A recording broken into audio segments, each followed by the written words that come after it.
Bonjour à tous et bienvenue dans cette nouvelle vidéo. Notre Père qui es aux cieux, que ton nom soit sanctifié, que ton règne vienne, que ta volonté soit faite sur la terre comme au ciel. Donne-nous aujourd'hui notre pain quotidien. Pardonne-nous nos offenses, comme nous aussi nous pardonnons à ceux qui nous ont offensés. Ne nous induis pas en tentation, mais délivre-nous du malin, car c'est à toi qu'appartiennent dans tous les siècles le règne, la puissance et la gloire.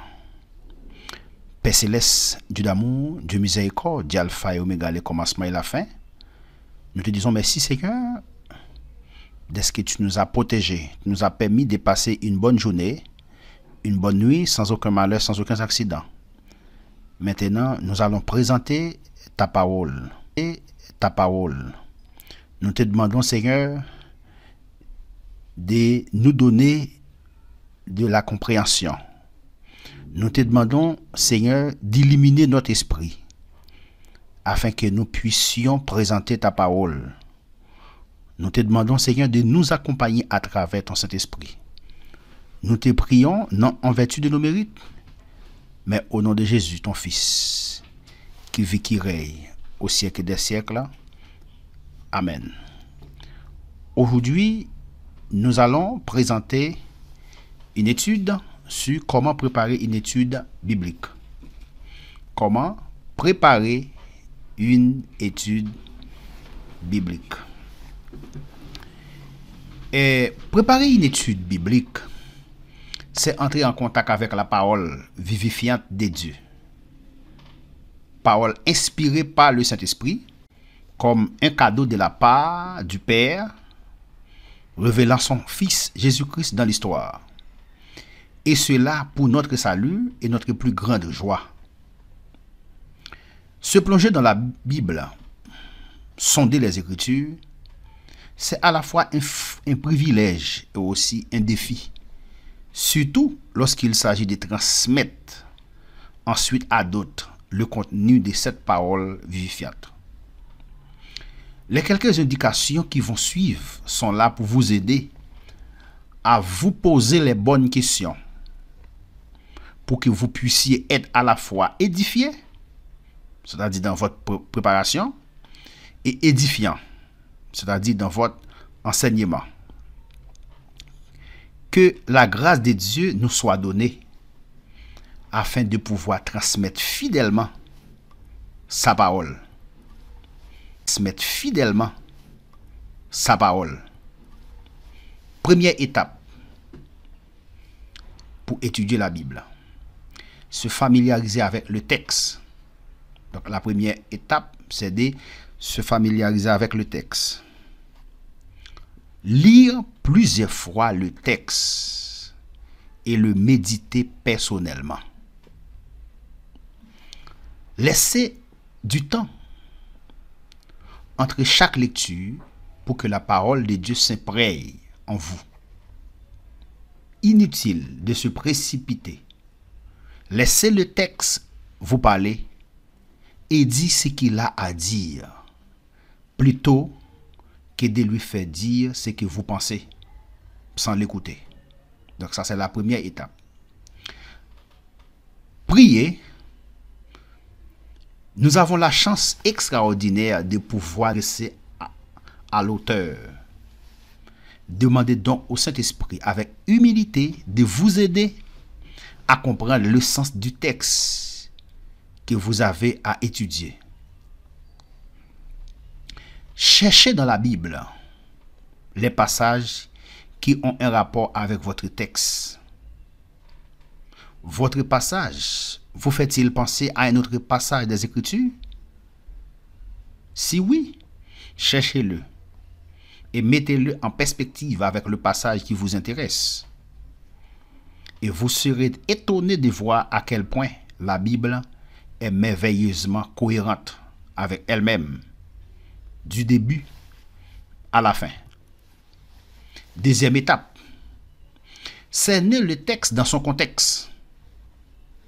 C'est-à-dire il faut respecter le contexte du texte que vous êtes en train d'étudier. Il ne faut pas retirer un texte de son contexte.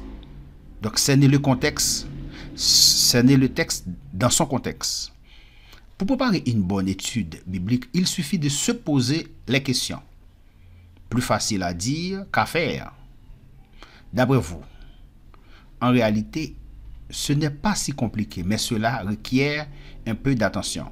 Tout d'abord, ou bien avant toute chose, il faut tâcher de comprendre le texte dans son contexte biblique et historique. Il faut garder à l'esprit que tout texte biblique s'inscrit logiquement dans le déroulement du plan de Dieu, dans l'espace et dans le temps. Donc, pour progresser du texte vers son contexte, il faut se demander quel est le contexte biblique de mon passage. Ça, c'est la question qu'il faut poser. Quel est le contexte biblique de mon passage? C'est-à-dire, dans quel livre se situe le passage qui m'intéresse? Dans quel testament se situe le livre en question? Ancien ou nouveau? Ces questions simples aident à situer le texte dans l'ensemble de la révélation biblique. Quel est le contexte historique de mon passage? Où se situe-t-il dans l'histoire? Exemple, est-ce à l'époque de Moïse? Est-ce à l'époque de David? Est-ce à l'époque de Paul? Etc. Quels sont les éléments extra-bibliques qui peuvent m'aider à mieux comprendre le contexte historique? Exemple, domination babylonienne ou occupation romaine, etc. Nécessaire pour comprendre la situation du texte. Mais lorsque l'on regarde un plan de ville en cherchant le point qui indique vous êtes ici. Troisième étape, saisis la portée du texte. C'est l'étape décisive de la préparation. Ici, il faut se demander de quoi parle le texte? Qu'est-ce que je comprends? Qu'est-ce que je ne comprends pas? Qu'est-ce que ce passage nous apprend sur Dieu, sur son caractère, sur sa nature, etc. Qu'est-ce que ce passage nous apprend sur son plan divin, c'est-à-dire l'histoire du salut? Qu'est-ce que ce passage m'apprend sur Christ en termes de préfiguration ou de typologie? Et enfin, qu'est-ce que je peux tirer comme enseignement de ce texte pour nous aujourd'hui? Il est utile de lire le passage dans différentes versions de la Bible. C'est important. Lorsque vous lisez un texte de la Bible, maintenant, il faut essayer de lire, n'est-ce pas, le texte dans différentes versions de la Bible. Cela peut donner un éclairage différent et commencer à susciter en vous certains questionnements qui seront une motivation pour l'étude. Une Bible Thompson ou une concordance biblique sont des précieuses alliées. On dit souvent qu'un texte sans contexte n'est qu'un prétexte. Souvent, on enlève, n'est-ce pas, le contexte du texte, de son contexte.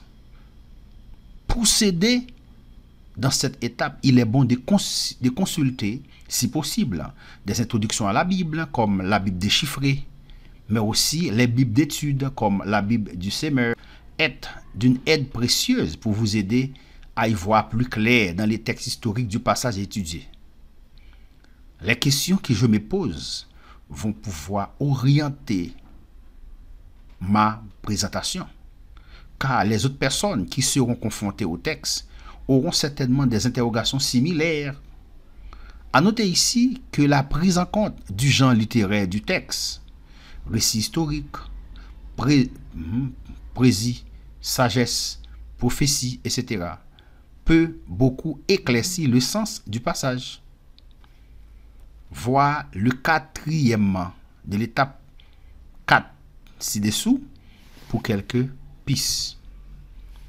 Quatrième étape, partager les richesses du texte. Après avoir lu les textes, après avoir compris les textes que vous avez lus, Maintenant, il faut partager les richesses que vous avez lues. Maintenant, il faut partager les richesses du texte. C'est ce qui compte. Il faut partager, n'est-ce pas, les richesses du texte. C'est l'étape des préparations et de l'étude biblique à proprement dite. Voici le déroulement que je vous propose. Sachant que le format des soirées sera de 2 heures, en comptant l'accueil, l'étude, un temps de pause conviviale et un temps en petit groupe. Pour permettre aux participants de partager leurs questionnements et les sentiments vis-à-vis du passage étudié, l'étude se fera sur le mode d'un exposé du texte avec les étapes suivantes. Timing indicatif. Premièrement, un rappel rapide du passage précédemment étudié. La dernière fois, nous avons vu tel qu'il disait telle chose. Ensuite, une présentation du texte dans son contexte, c'est préparation à l'étape 2.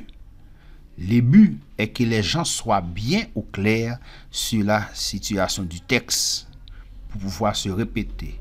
Comme nous l'avons dit plus haut, à compter 15 minutes. Deuxièmement, résumer les textes en le racontant. Il faut résumer les textes en le racontant. En effet, les passages à étudier sont assez longs, parfois jusqu'à 5 chapitres, et nous n'aurons pas le temps de les lire ensemble. Les participants auront la consigne de lire les passages à l'avance pour se préparer. Donc, il faut lire les passages à l'avance pour se préparer. Enfin, le fait de raconter ce qui se déroule est une façon vivante d'approcher le texte avant de l'étudier en détail. Troisièmement, expliquer le texte, c'est-à-dire en donner l'essence et la portée, tout en soulignant les difficultés. Cela correspond à l'étape 3 de la préparation. N'hésitez pas à dire ce qui vous est émerveillé à la lecture du texte, mais aussi ce qui vous a choqué et ce qui vous pose encore question. La parole de Dieu est d'une richesse insondable et on ne peut pas prétendre en faire le tout en une seule étude. De plus, il faut avoir l'humilité de reconnaître que nous ne comprenons pas toujours tout. Même si nous savons que le plan de Dieu est parfait, Dieu sait ce qu'il fait, depuis Adam jusqu'à Christ et aussi jusqu'à nous. Remarque sur la méthode d'interprétation, il est primordial de rester focalisé sur l'œuvre de Christ. Gardez à l'esprit que tout l'enseignement, tout l'Ancien Testament tend vers Christ et que tout le Nouveau Testament découle de la venue de Christ. Considérez que la croix est le centre et le pivot de l'histoire biblique et de l'histoire tout court aussi. Rien n'est plus important dans l'histoire que l'incarnation, le ministère, la crucifixion et la résurrection de Jésus-Christ. C'est quand même le Fils de Dieu en personne qui est venu visiter en chair et en os notre misérable humanité pour nous délivrer du péché. Mais là, ce n'est plus une remarque. Ça commence déjà à être une prédication. Bref, ce que je veux dire, c'est que quand on lit un passage de l'Ancien Testament, il faut chercher à voir ce qui fait penser à Christ par anticipation. Et quand on lit le Nouveau Testament, il faut comprendre ce que Jésus fait par rapport aux racines de l'Ancien Testament. Car c'est en Christ que tout est accompli. Ainsi, l'un et l'autre testament s'éclairent mutuellement. Avec Christ au centre, et notre compréhension de la Bible est équilibrée. Pensez donc à faire que vous êtes dans l'Ancien Testament et inversement.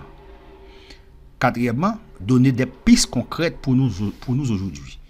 Comment ce passage peut-il nous éclairer, nous encourager, nous sanctifier et nous amener à aimer et louer Dieu toujours davantage? En quoi ce texte nous parle? En tant qu'Église et personnellement, pour nous chrétiens du XXIe siècle, cela correspond aux questions soulevées dans l'étape 3. Dernier point. Cette partie fera office de conclusion. Cinquième et dernière étape, remercier Dieu de nous avoir donné sa parole, la Bible, qui nous révèle son salut dans l'histoire et qui nous fait grandir par le Saint-Esprit pour être transformés peu à peu à l'image de notre Seigneur et Sauveur, Jésus-Christ. Souvenons-nous que c'est un privilège d'avoir accès à la Bible et de pouvoir la lire et l'étudier librement. Pensons à nos frères et sœurs qui n'ont pas cette liberté. Que cela nous encourage d'autant plus à étudier la parole de Dieu et à intercéder pour eux. Soyez bénis et édifiés durant votre préparation et votre partage biblique. Si vous avez aimé cette vidéo, cliquez sur j'aime pour soutenir la chaîne. Je vous dis à très bientôt pour une